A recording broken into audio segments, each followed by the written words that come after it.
정치 맞수다 시작하겠습니다. 오늘은 김종혁 전 국민의힘 최고위원, 장경태 더불어민주당 의원과 함께하겠습니다. 어서 오세요. 안녕하십니까. 안녕하세요. 안녕하세요. 어제 헌법재판소에서 윤석열 대통령 탄핵 심판 5차 변론이 있었습니다. 윤 대통령 이번에도 직접 출석을 했습니다. 윤 대통령으로부터 싹 다 잡아들이라 라는 정치인 체포 지시를 받았다고 주장했던 홍장원 전 국정원 1차장이 어제 증인으로 나왔는데요. 대통령 면전에서 작심한 듯이 상세하게 당시 상황을 설명을 했습니다. 먼저 듣고 시작하겠습니다. 대공수사권을 줄 테니까 우선 방첩사를 도와 지원해. 자금이면 자원, 인력이면 인력, 무조건 도와라는 취지로 말하였죠. 그렇게 기억합니다. 적다 보니까 이게 뭐지? 하는 생각이 들어서 그 뒤에 있는 부분들은 대부분 한 반 정도 적다가 추가로 적지 않았고 나중에 나름대로 좀 약간 기억을 회복해서 적어보니까 한 14명, 16명 정도가 됐나? 해외 순방 때 국정원의 해외 담당 파트가 여러 가지 그 경호 정보를 많이 도왔기 때문에 제가 격려 차원에서 간첩 수사를 방첩사가 잘 할 수 있게 도와주라는 계엄 사무와 관계없는 얘기를 한 거를 가지고 한참 비상계엄 관련된 국무회의가 진행 중이고 지금 수방사, 특전사가 막 난리를 치는데 옛날에 해외 한번 나갔다 왔던 1차장한테 격려차 전화를 하십니다. 그 시간에. 이상입니다. 네, 이 두 사람의 얘기를 종합을 해보면 홍장원 전 국정원 1차장은 정치인 체포 지시였다라는 거고 윤 대통령은 아니다, 간첩 잡는 걸 도와주라는 얘기였다. 이런 주장입니다. 두 분 어떻게 들으셨어요? 홍장원 1차장의 주장은 그때 당시에 12월 6일 날 국회에 왔을 때 국회 정보위에 왔는데 그때 했던 내용과 계속 일치하고 있잖아요. 그렇죠. 그거하고 국조특위에서 했던 얘기하고 그다음에 오늘 했던 얘기, 그러니까 어제 했던 얘기, 헌법재판소 했던 얘기 모두가 다 일치를 하고 있습니다. 그리고 저 사람이 거짓말을 해야 될 이유가 뭐죠? 그러니까 그 이유가 있어야 될 거 아니에요. 예를 들면 이진우 수방사령관이라든가 혹은 여인영 그 방첩사령관은 어제 헌재에서 한 얘기가 검찰 수사에서 들은 얘기하고 달라요. 본인들이 진술한 얘기더라고. 그건 이해가 돼요. 왜냐하면 본인들이 자기 방어를 해야 되니까. 검찰에서 그렇게 얘기했다 하더라도 헌법재판소에서 자기는 뭐 아무것도 몰랐습니다. 명령만 따랐습니다. 그러는데 지시된 내용을 검찰에서 그 진술한 내용을 보면 구체적으로 위법 사항을 들었다는 얘기를 하고 있잖아요. 그러니까 둘 중에 하나가 그 거짓이어야 되는 거예요. 만약에 나는 정말로 시키는 대로만 했고 위법 사항을 몰랐다는 게 맞으려면 검찰에서 했던 진술이 없어야 되는 거예요. 근데 검찰에서 한 진술을 인정을 하면 나는 위법 사항인 걸 모르고 그냥 명령만 따랐다라는 게 말이 안 되는 거잖아요. 그러니까 이분들은 자기들의 혐의를 줄이기 위해서는 당연히 그 나는 부당한 명령, 그게 위법 사항인 명령을 몰랐다라고 얘기하는 게 당연하단 말이에요. 그러니까 말을 바꾸는 게 이해가 돼요. 뭐 그게 옳다는 게 아니라. 네. 근데 홍장원 차장은 왜 거짓말을 하겠어요? 왜 대통령에 대해서 이 어마어마한 그 사태를 앞에 놓고 홍 차장이 그렇게 공격을 받아가면서 아닙니다. 저는 그 이러이러한 체포 지시를 받았습니다라고 얘기하는 이유가 뭐냐고요. 그 이유가 있어야 되는데 지금 그 공격하는 쪽에서 얘기하는 것은 걔가 원래 나쁜 놈이야라는 거 아니에요. 걔가 원래 민주당 애들하고 가까웠기 때문에 그런 거야. 민주당 간첩이야. 뭐 이런 식의 제가 보기에는 전혀 말이 안 되는 논리죠. 그런 사람이 어떻게 국정원 1차장을 할 수가 있겠습니까? 그리고 그렇게 오랫동안 30여 년 동안을 그 국정원에서 일을 했고 그다음에 육군사관학교의 대표 화랑을 지냈던 사람이 갑자기 무슨 뭐 국가관이 달라져서 대통령을 무너뜨리기 위해서 그런 거짓말을 한다는 거는 논리적으로 전혀 말이 안 되기 때문에 저는 저 진술에 있어서는 홍장원 차장의 진술에 아마 대부분의 합리적이거나 상식적인 국민들께서는 그렇게 바라보실 거예요. 아니 지금 왜 그럴까 이런 말씀을 하시니까 어제 이제 그 얘기가 나오기는 했어요. 윤석열 대통령 측에서 10월 6일 날 그 메모를 민주당 박선원 의원에게 전달한 이후에 폭로가 시작이 됐고, 그러니까 야당하고 좀 관계가 있다.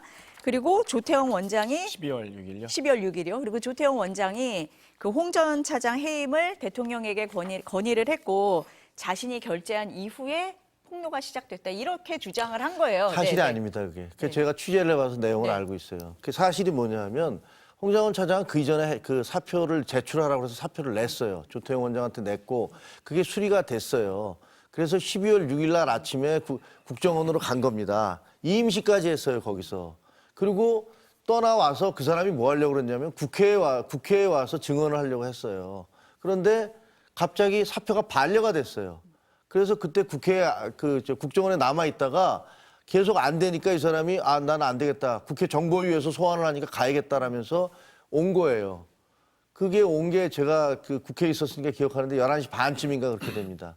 그리고 그 이후에 대통령이 다시 처음에 사표를 내서 퇴임시까지 한 사람에게 갑자기 사표가 반려됐다고 얘기를 했다가 그다음에 이 사람이 증언을 하니까 다시 사표를 수리한 게 12시 넘어섭니다. 그러니까 사표가 수리가 됐기 때문에 거기에 앙심을 품고 뭘 전달해 줬다는 것은 사실 시간적으로 말이 안 되는 소리예요. 틀린 얘기입니다. 이건 사실관계니까 뭐 확인해 보면 금방 알 수 있을 거예요. 아니 어제 윤 대통령 측의 주장이라서 여쭤봤는데 최고위원님이 확인한 바에 따르면 이건 아니다. 사실이 아니죠. 그거는. 말씀이신 거고 먼저 장 의원님은 그 발언 어떻게 들으셨습니까? 양측의 일단 발언. 네. 국정원 1차장을 뭐 민주당이 임명했습니까? 윤석열 대통령이 임명했죠.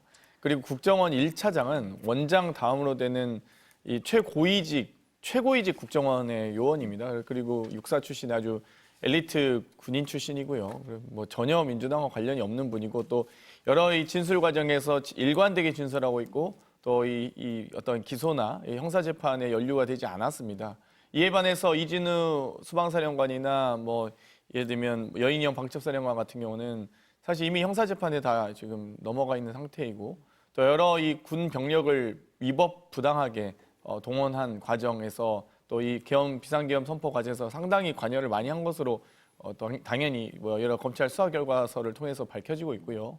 그 과정에서도 헌재에서 어제도 사실상 거의 대부분의 진술을 거부하고 있거든요. 그렇기 때문에 뭐 별로 이렇게 신빙성이 있는 어떤 뭐 발언이라든지 이 태도 변화는 없었다. 여인영과 이진우는 그렇게 보여지고요. 사실 이제 저희가 가능하게 확인할 수 있는 것은 어찌됐건 여인영 방첩사령관이 본인은 이 합법적인 또 합리적 지시 사항을 군인으로서 이행한 것이다. 뭐 이진우 수방사령관이나 이렇게 뭐 답변을 하는데 사실 이미 국조특위 과정에서 이 사령관사나 법무실장들이 반대 의견을 냈다는 것은 이미 다 밝혀진 바 있습니다. 그렇기 때문에 여러 이 법률 검토를 했던 법무관들이 절대 이거는 위법 부당한 비상계엄이기 때문에 명령을 따라서는 안 된다라는 건의를 했고요. 그걸 묵살한 것이 이 두 사령관의 이 불법 위법한 증거이고요. 또 여러 가지 이제 진술을 종합해 보면 이 체포 명단 대상에 대해서 14명인지 16명인지 모르지만 어찌됐건 확실하게 국회의장과 또 한동훈 대표와 이재명 대표를 비롯한 여러 체포에 대한 명단이 홍장원 1차장과 또 조지호 경찰청장 위치 추적을 해달라고 요청했던 네. 조지호 경찰청장 모두와 일치된 진술이 나오고 있습니다. 그러면 여기에 대해서 과연 여인영 방첩사령관이 혼자서 이 대상 명단을 혼자 작성해서 혼자 했는지 그럼 본인이 내란의 수괴라는 건지 그러니까 이 앞뒤 지금 진술이 다 여인영 방첩사령관의 진술 하나도 안 맞고 있고요. 어찌됐건 지금 홍장원 또 이 조지호 경찰청장이 진술한 체포 대상에 대한 명단 그리고 실제 군 병력이 국회에 들어왔었을 때도 뭐 질서 유지라고 하지만 질서 유지가 말이 안 되는 게요. 이 국회 지하에 지하 통로가 있습니다. 그 지하 통로를 통해서 국회의원 회관까지 들렸다 가거든요.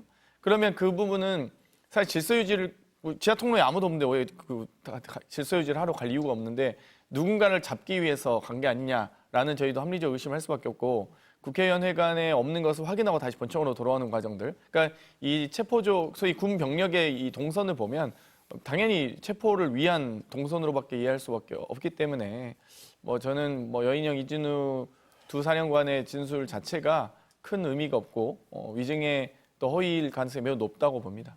그 홍장원 전 1차장 진술 같은 경우에 이제 대통령이 2번 전화를 했다. 이 부분은 인정을 한 거잖아요. 그렇죠. 근데 대통령이 얘기를 할 때 내가 얘기를 할 거면 국정원장한테 하지 왜 차장한테 전화를 했겠냐라고 했는데 처음에 전화를 할 때는 조태용 원장이 미국 출장 중인 줄 알고 전화를 한 거잖아요. 그리고 두 번째 할 때 격려 전화였다라고 하면서 간첩 잡는 걸 도와주라 이렇게 얘기를 했다는 거예요. 그 홍정원 전 차장도 얘기를 하지만 비상계엄이라는 이 상황에서 이게 맞냐 이런 얘기를 하거든요. 그러면은 진술의 신빙성 아무래도 홍 차장님께 둘 수밖에 없을 것 같은데 어떻습니까? 제가 예. 제가 집권당의 네. 그 최고위원이었는데 전직 최고위원이었는데 지금 대통령이 하신 말씀을 이렇게 반박을 하는 게 저 마음이 되게 안 좋아요. 이거 그런데 그렇다고 해서 사실관계를 거짓으로 할 수는 없는 거라는 생각이 들어요. 그거는 저희가 민주당에 대해서 계속 요구했던 것도 마찬가지입니다. 이재명 대표를 뭐 지지하거나 보호하거나 그건 알겠는데 사실관계 자체를 틀리게 얘기하면 안 된다. 뭐 이런 주장을 해왔는데 저는 뭐 지금도 그거는 야당 대표뿐만 아니라 대통령에 대해서도 마찬가지로 적용돼야 된다고 생각을 해요. 그래야지 대한민국 민주주의가 제대로 살 수 있습니다. 근데 저는 제가 들어보면서는 대통령의 말씀은 논리적으로 정합성이 별로 떨어지는 것 같아요. 미리 전화를 해서 대기를 하라라고 얘기를 하고 그냥 만약에 칭찬을 할 거였으면 바로 첫 번째 전화했을 때 고생했다라고 얘기를 하면 되지. 그거를 왜 기다렸다가 얘기를 합니까? 그러면서 그 말씀은 뭐 저녁 먹는 것 같아서 뭐 술을 좀 먹은 것 같은데 라고 얘기하면서 그 들은 사람, 홍장원이 너 술 취해서 그런 거지라는 식의 그런 뉘앙스를 깔고 있는 거잖아요. 근데 그것도 논리적으로는 말이 잘 안 되고 칭찬을 할 거면 바로 그냥 그 자리에서 했으면 되는 거고 홍 차장이 얘기한 대로 비상계엄으로 나라가 완전히 발칵 뒤집혔고 그때 당시에 비상계엄을 할 때 국무위원들의 말씀을 들어보면 대통령께서는 약간 흥분 상태였던 걸로 보여지는데 그 비상계엄을 하자마자 다시 전화해서 너 잘했다라고 너 옛날에 나 해외 순방할 때 고생했다고 칭찬하려고 전화하면서 방첩사 잘 도와줘서 간첩 잘 잡아라고 얘기했다는 주장은 누가 봐도 말이 잘 안 되잖아요. 계엄 사무와 관계없는 얘기를 하셨다는 게 그게 논리적인 설득력은 별로 없는 것 같아요. 의원님은 어떠세요? 지금 8시 22분경 통화와 10시 53분경 통화인데요. 어찌되건 8시 22분경에는 국정원 차장에게 전화를 해서 그 다음 있을 비상계엄에 대해서 무슨 일이 있을 조리니 비화폰 챙겨라 이런 발언을 했다고 진술을 홍장원 차장이 했었고 또 그 이후에 10시 53분이면 비상계엄을 선포한 10시 30분부터 아주 긴박하게 상황이 전개되는 상황입니다. 그런데 한가하게 대통령이 비상계엄을 선포하고 나서 국정원 1차장에게 격려하려고 전한다. 그러니까 세상 어느 천지에 이런 말을 믿겠습니까? 그러니까 윤석열 입벌구란 얘기까지 나오는 겁니다. 입만 열면 구라다. 정말 그러니까 국민의 수준을 너무 격하시키는 국격을 너무 떨어뜨리는 발언들 안 하셨으면 좋겠고요. 차라리 증언을 거부하시면 거부하시지 왜 이런 말도 안 되는 얘기를 하는지 모르겠습니다. 그러니까 비상계엄 선포 시에 격려 전화할 수가 없습니다.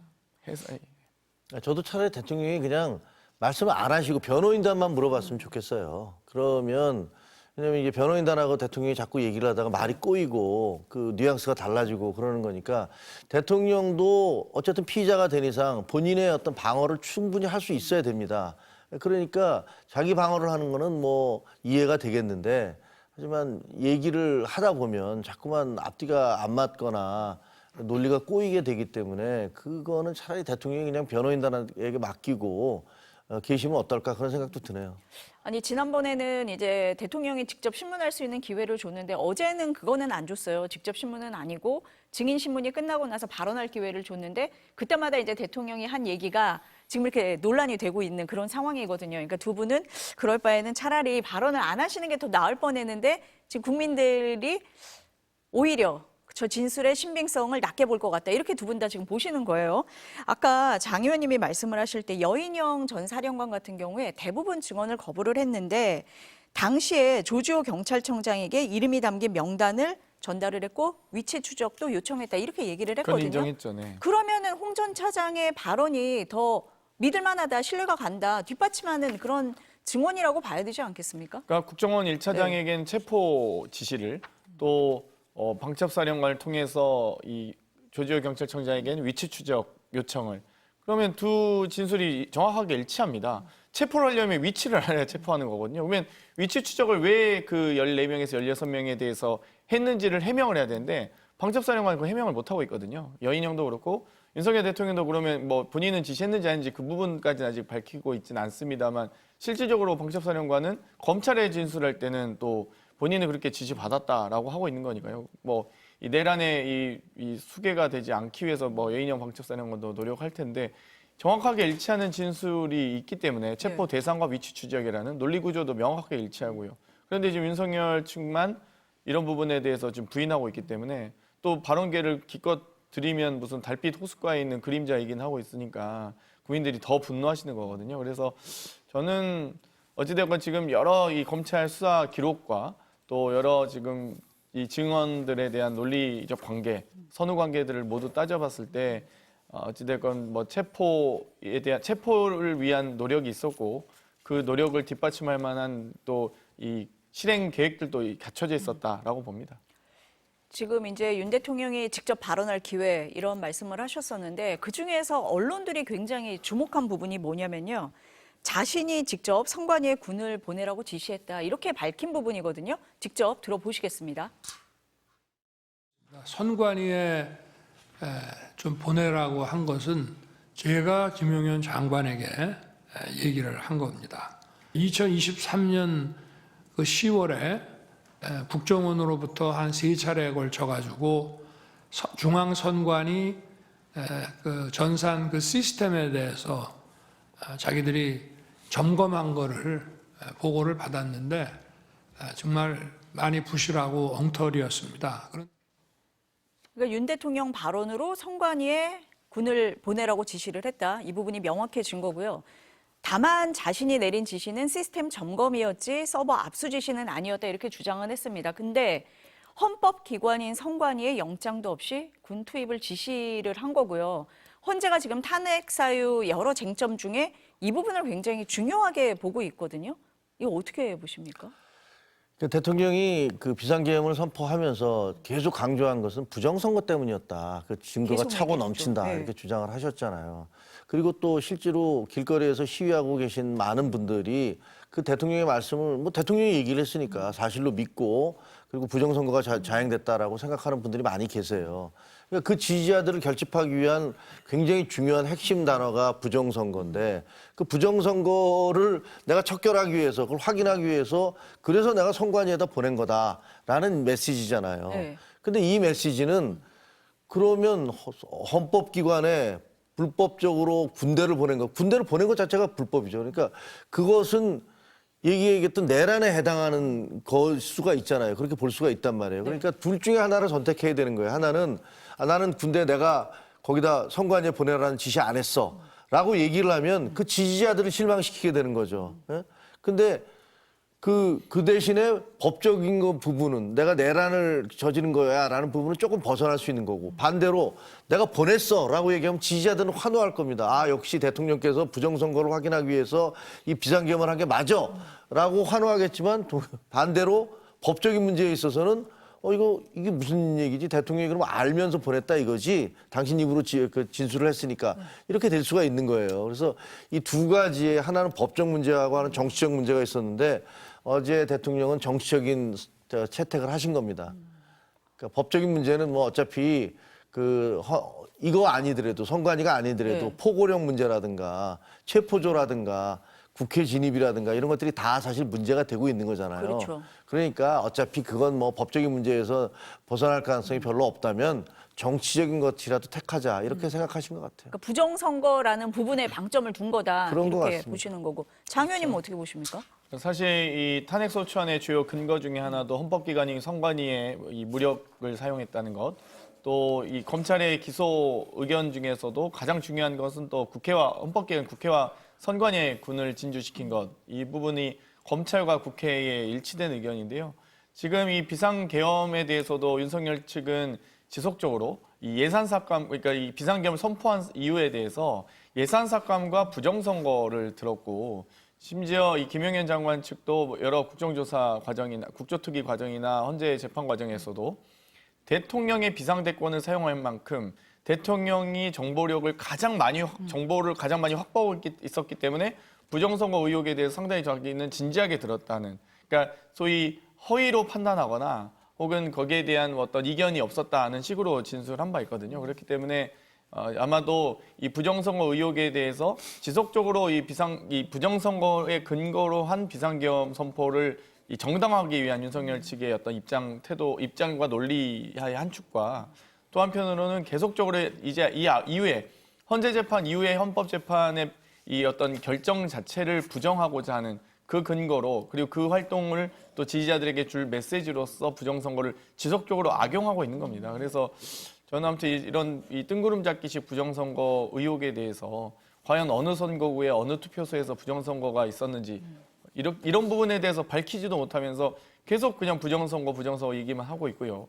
심지어 본인의 서울대법대 동기인 사무총장, 선관위 사무총장까지 본인이 임명해놓고 그 사무총장도 황당했습니다.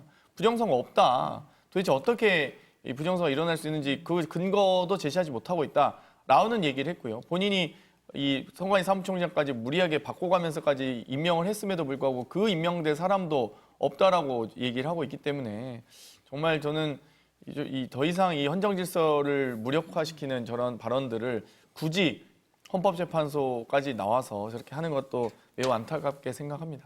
그러니까 두 분 다 공통적으로 말씀을 하시는 게 이제 부정선거 때문에 비상계엄을 선포할 수밖에 없었다. 이 부분을 강조하기 위해서 이렇게까지 얘기를 한 거다. 이렇게 보시는 거네요.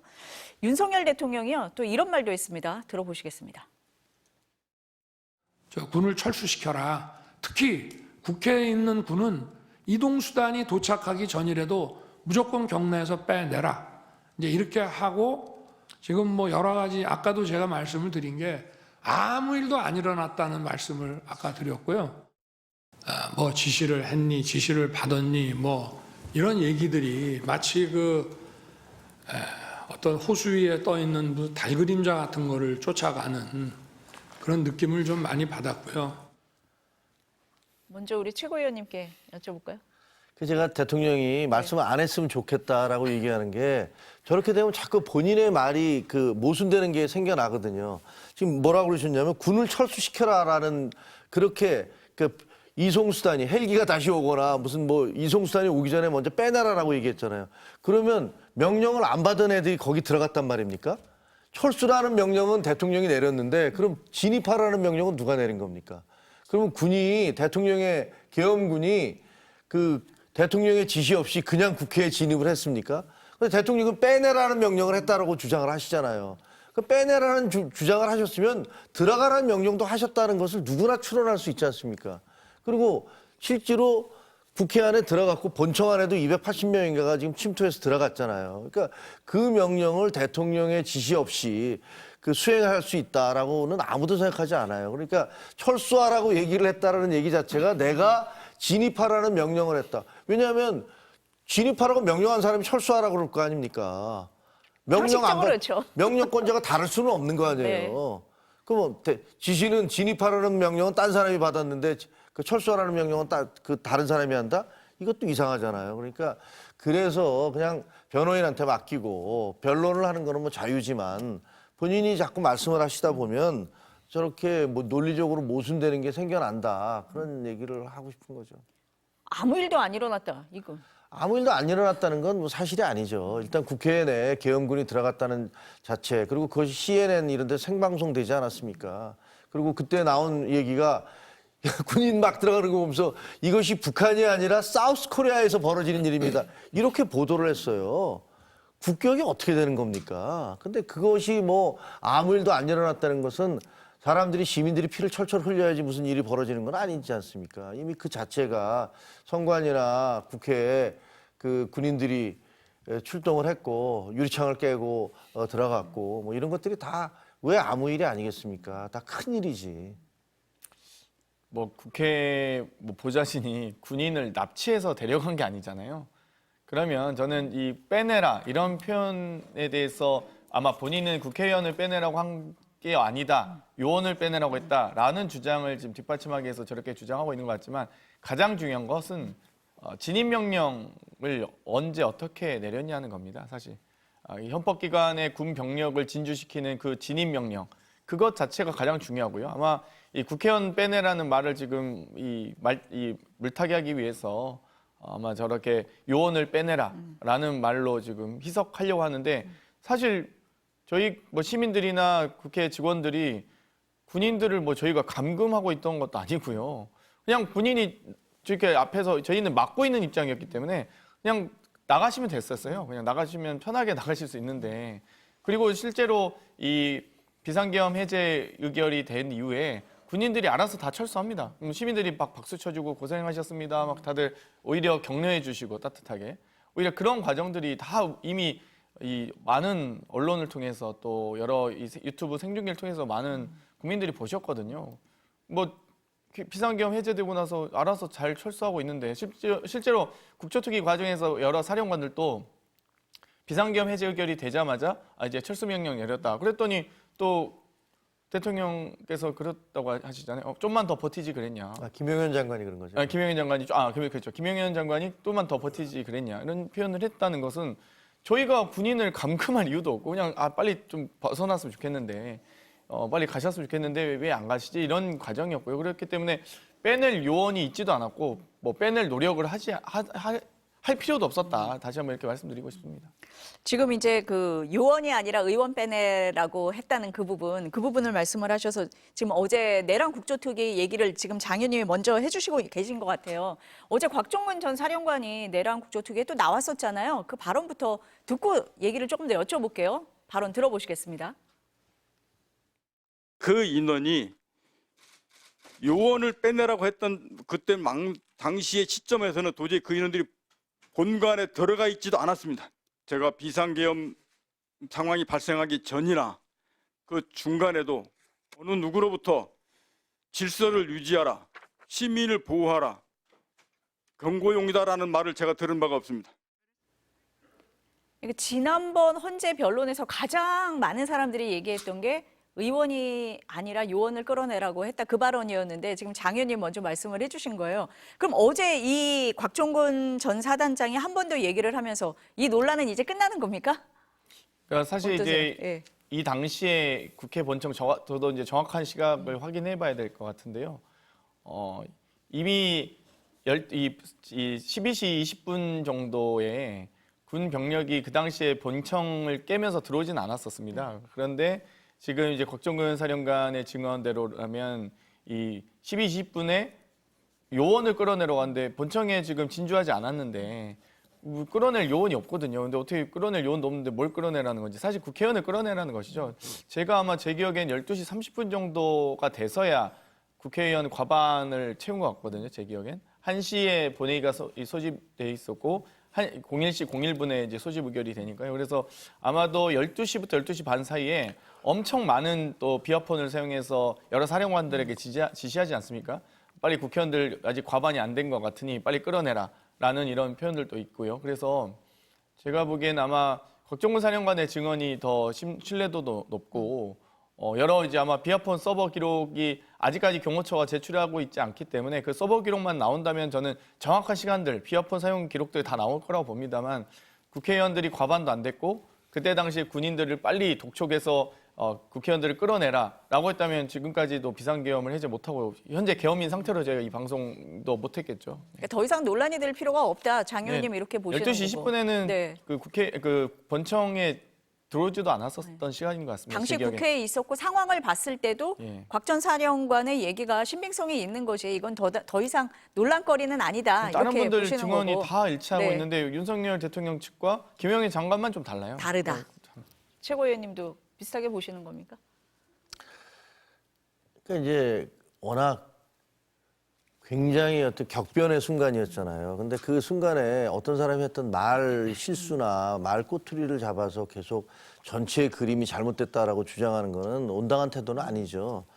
예를 들면 어저께 헌법재판소에서 그 윤석열 대통령이 임명한 정영식 재판관이 그 홍장원 차장한테 왜 메모가 그렇게 깨끗하고 깔끔하지 않느냐는 식으로 주장을 하셨잖아요. 그러니까 그게 쟤는 아니 어떻게 그 상황에서 대통령이 청천벽력 같은 얘기를 막 하고 있는데 그걸 제대로 적을 수가 있겠습니까? 그러니까 더구나 길거리에서 적었는데 그것도 말이 안 되는 얘기고 그다음에 곽종근 특전사령관이 한 얘기도 그때 뭐 의원 요원 뭐 얘기를 하면서 인원 요원 이게 뭐 헷갈렸잖아요. 그러니까 이분이 무슨 뭐 방송에 계속 나오는 저희들도 하다 보면은 말 실수를 하게 되고 단어를 잘못 쓰게 되는데 그 특전사령관이 거기서 얘기를 하는 그 과정에서 단어 표현이 조금 이상하다고 해서 그걸 가지고서 전체의 그림이 잘못됐다. 전체 내용이 다 틀린 것이다. 라고 얘기하는 것은 좀 합리적이지는 않은 것 같아요. 그리고 뭐 곽종근 사령관이 얘기했듯이 빼내라 그러는데 빼낼 요원이 들어가지도 않았는데 빼내라는 건 말이 안 되는 거고 그때 들어가 있었던 건 그 본청에 들어가 있었던 건 의원들밖에 없었다. 근데 뭘 빼내라는 얘기냐라고 주장을 함으로써 뭐 다른 논란의 여지가 별로 생기지는 않을 것 같은데요. 어제 국민의힘에서 곽종근 전 사령관을 민주당이 회유했다 이런 주장이 나왔거든요. 어떻습니까? 그러니까 곽종근 사령관을 저희가 뭐 회유할 필요도 없고 의사도 없고요. 어찌됐건 저 군 3스타 삼성 장군들인데 정말 그리고 윤석열 대통령께서 임명한 사령관들 아닙니까? 아마도 저분들도 이 위법 위헌적인 비상계엄 선포 과정에 대해서 아마 깜짝 놀랐을 거고요. 그 과정에서 물론 본인들도 억울한 건 있었을 겁니다. 부당한 지시를 이행해서는 안 됐는데 이행할 수밖에 없었던 그런 뭐 여러 전후 사정과 본인들의 처지, 빈곤한 처지 등을 본인들이 이제 얘기도 많이 했지만 어찌되었건 저희가 뭐 회유할 의사도 없고요. 뭐 회유한다고 한들 저분들이 회유 당할 분들도 아닙니다. 그렇기 때문에 평생을 저렇게 군인으로 살아오신 분이고 뭐 보수 정권에서 승승장구한 분들인데 저희가 회유한다 해서 되지도 않죠. 네. 말도 안 되는 주장이다. 아니 너무 그러니까 지금 제가 이게 네. 코멘트하면서도 좀 너무 저 이걸 어떻게 코멘트해야 될까 싶을 정도로 너무 수준이 낮아서 참 드릴 말씀이 없습니다. 네. 어제 그 국조특위 청문회에서요 민주당의 윤건영 의원이 그 제시한 내용이라서 여쭤볼게요. 경호처가 여인영 전 방첩사령관, 곽종근 전 특전사령관뿐 아니라 민간인이면서 예비역인 노상원 전 정보사령관에게도 비화폰을 줬다. 계엄 전날 그리고 이후에 회수를 하고 그걸 삭제하려고 뭐 지시까지 했다. 뭐 이런 얘기가 나왔잖아요. 그렇다면 경호처가 비상계엄에 그 전부터 깊숙이 관여한 거 아니냐 이렇게 볼 수도 있거든요. 어떻습니까? 이 부분은? 뭐 당연히 경호처는 비상계엄의 사전 논의에 상당히 깊숙이 개입할 수밖에 없었다고 보고요. 이 해당 그 경호처 본부장에게 그 비화폰을 관리하는 본부장에게 윤건영 의원이 질의했지만 답변은 하지는 않았습니다. 확인해 보겠다는 정도로 회피했는데 정확하게 뭐 테스트 수는 수방사령관을, 테스트 특은 특전사령관을, 그리고 테스트 예라 해서 예비역 장성을 의미하는 예자를 써서 비화폰을 지출한 것으로 저희는 파악을 하고 있고요. 어찌되었건 가장 핵심적인 중요한 것은 비화폰 서버 기록입니다. 저도 법사위 질의 과정에서 윤석열 대통령을 빠르게 체포해야 된다라고 이 공수처나 이런 뭐 여러 수사기관에 공조본에 요청을 드렸던 게 저도 제보를 받았었거든요. 이 윤석열 대통령이 그 당시 경호처장이었던 박종근 처장에게 이 서버 기록 삭제를 지시했고 거기에 대해서 경호처장은 이거 서버 기록 삭제하는 순간 다 죽습니다. 안 됩니다. 이건 거기에 대한 이 지시를 이행하지 않았다. 그리고 나서 이 박종근 경호처장이 사임을 하거든요. 그리고 나서 지금 김성원 차장이 지금 대행을 하고 있는데 저도 그 제보를 받았기 때문에 사실상 모든 비화폰 서버 기록을 삭제만 하면 윤석열 대통령 측은 아마 여러 이 지시 정황이나 이런 부분에 대해서 어느 정도 회피할 수도 있겠다라고 생각하신 것 같아요. 그런데 어찌됐건 비화폰 서버 기록은 국가 기록에 준하는 아주 중대한 또 이번 비상계엄 사태를 수사하고 이 진실을 밝히는데 아주 중요한 기록이기 때문에 경호처가 빠르게 수사기관에 전 제출할 의무가 있고 여러 또 이미 압수수색 영장을 집행하려고 했는데도 그 이 법원의 영장 집행도 지금 이 방해하고 있기 때문에 참 이렇게 헌정 질서가 무너질 수 있다는 것도 참 참담한데요. 어찌됐건 비화폰 서버 기록이 확보만 된다면 저는 이런 뭐 불필요한 논쟁, 아주 불필요하죠. 소모적인 논쟁도 필요 없다고 생각합니다. 노상원 정보사령관에게 만약 비화폰이 지출됐다면 이건 엄청난 불법이기 때문에 이 부분도 아마 거기에 대해서 불출 과정에 대해서도 아마 수사받고 처벌받아야죠. 최고위원님은 이 부분은 어떻게 보세요? 비화폰 부분은? 뭐 비화폰이라는 것은 대통령과 통화하기 위한 그런 전화잖아요. 그리고 거기에는 뭐 녹음도 안 되고 그런 그 외부적인 그 접속으로부터 차단돼 있는 그런 건데 그거를 민간인에게 제공을 했다. 그거는 예를 들면 이번에 비상계엄 자체를 국무회의를 거치지 않고 그냥 했다라고 얘기함으로써 출발 자체가 불법적이었다 이렇게 얘기를 하듯이 그 진행 과정에서 이 어마어마한 비상계엄을 성추행 혐의로 퇴직당해서 어디서 지금 뭐 무속인으로 살고 있는 그 사람에게 대통령과 통화할 수 있는 비화폰이 전달됐고 그리고 그 사람의 노트에서는 정말 상상하기도 끔찍한 누구를 사살하는 애 뭐 사람들을 수거를 해서 어느 수집소에다가 갖다 놓는 애, 그다음 백령도 얘기가 나오고 뭐 강원도의 무슨 어느 지역 산골짜기 얘기가 나오고 이거 도저히 있을 수 없는 일이죠. 그러니까 뭐 저는 결국은 다 드러날 거라고 봅니다. 결국은 다 진실은 밝혀질 거라고 봅니다. 지금 뭐 부인도 하고 거부도 하고 뭐 여러 가지 일들이 있지만 그 수많은 사람을 다 속일 수는 없는 거거든요. 마찬가지 저는 그래서 부정선거도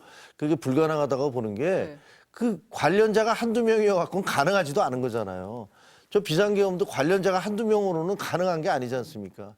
그 수많은 사람들이 보고 듣고 옆에서 기록하고 이것을 숨길 수는 없는 거예요. 그래서 뭐 결국은 머지않아 다 진실이 드러날 것이다. 그렇게 생각을 합니다. 어제 청문회에는 노상원 전 정보사령관이 자주 찾았다는 무속인까지 나왔습니다. 먼저 보실까요? 나와 뭔가 함께 했을 때에 끝까지 따라올 수 있는지를 많이 물어보셨고요. 군인들마다의 운을 많이 물어보셨어요. 진작부터 계획적으로 뭔가 만들지 않았었나. 그래서 이 사람들을 파악을 하기 위해서 저한테 묻지 않았었나라고 생각했어요. 김영은 장관은 어떻게 아셨습니까? 처음에는 그냥 이름하고 생년월일을 가져가지고 오셔서 제가 이제 이분은 그냥 보통 군인은 아닌 것 같아요. 이제 했더니 이 사람이 나중에는 장관이 될 거다. 청문회 무속인까지 등장을 해야 되나 이렇게 국민들이 좀 보실 것 같기는 합니다. 최고위원님 어떻게? 그렇게 보세요? 생각을 합니다. 네. 이게 좀 씁쓸하고 비참한 느낌이 들어요.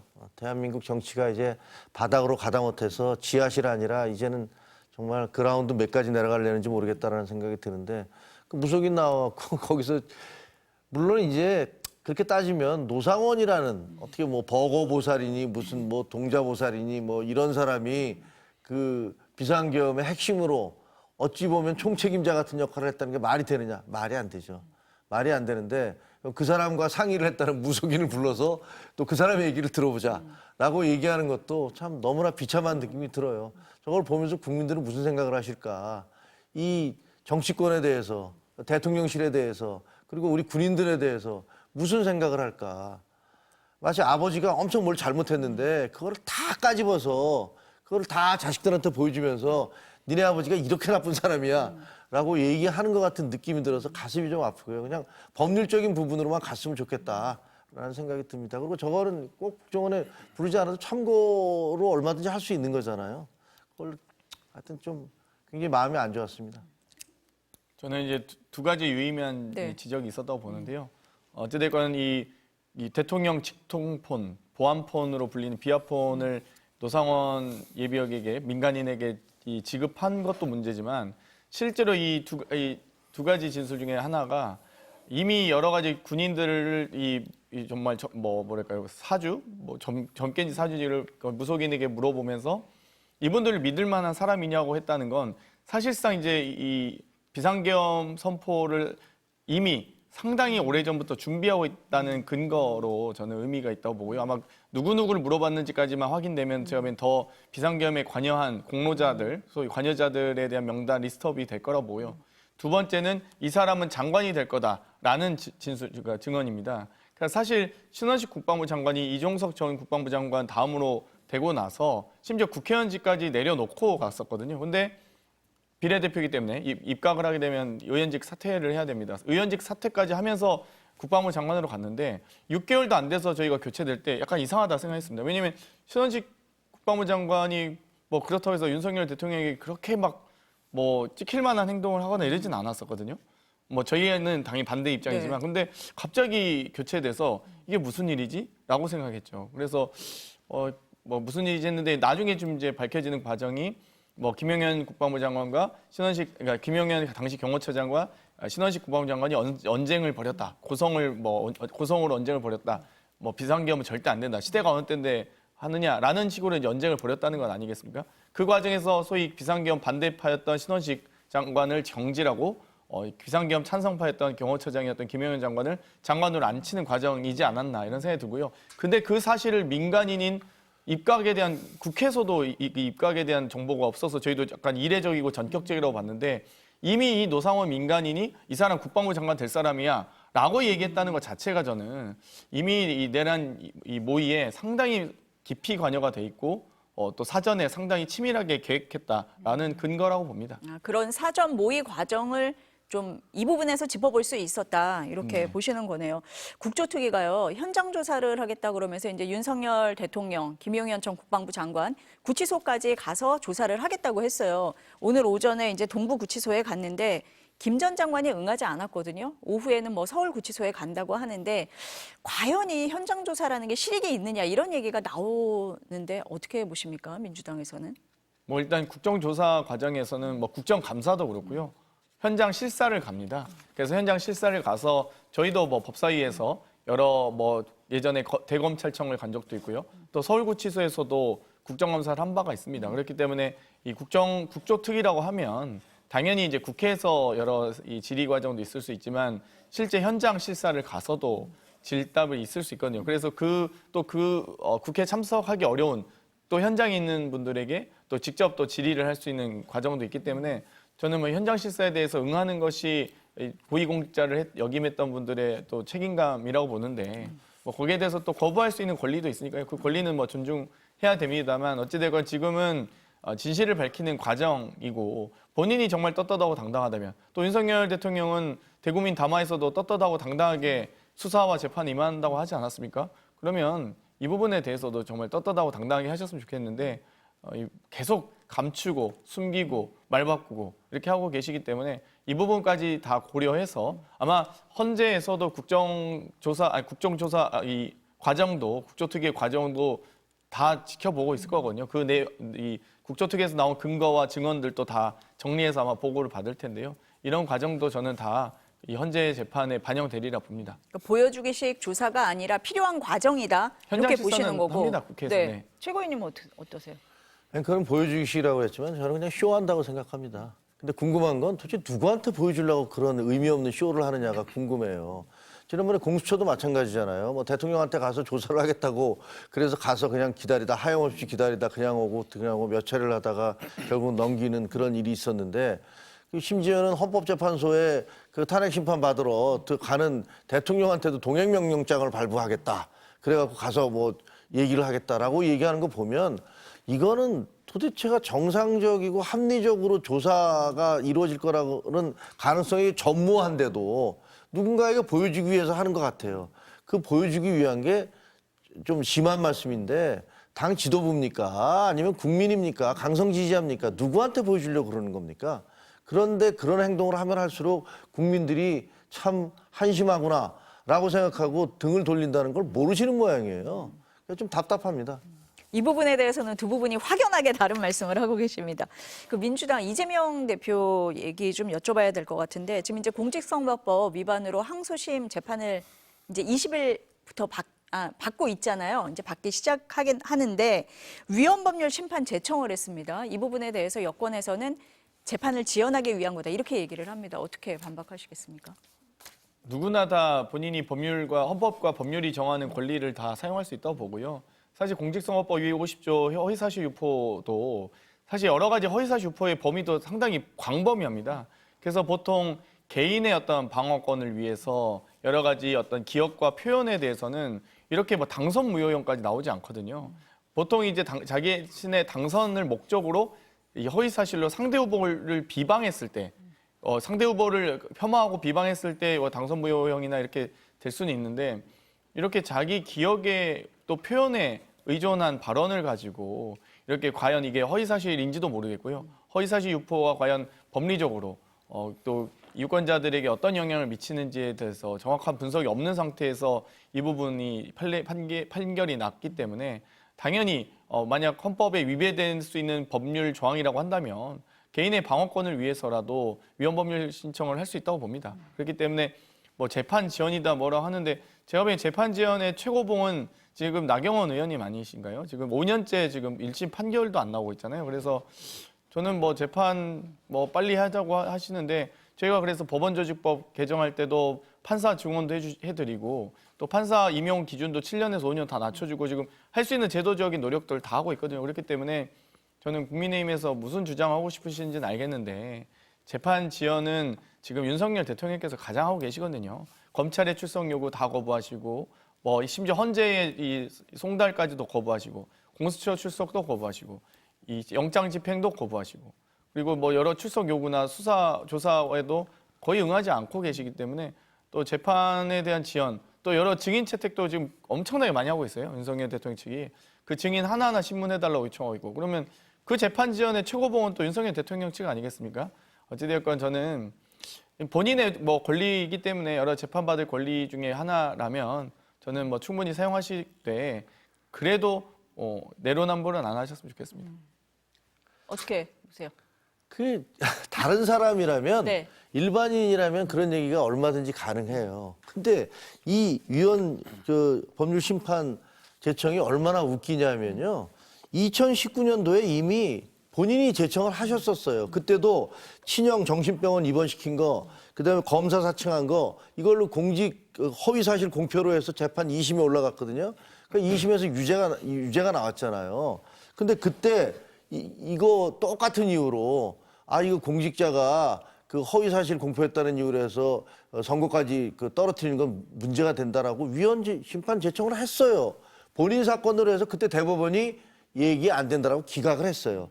똑같은 사안으로 본인이 또 신청하고 있는 거예요. 다른 사람이 다른 사안으로 예를 들어서 나는 한번 그 헌재에다 물어볼래라면 그럴 수도 있겠죠. 이분 변호사 아니세요? 그 본인 사건에 대해서 이미 신청을 했다가 기각당해서 대법원 판례가 이미 나와 있는 거 아닙니까?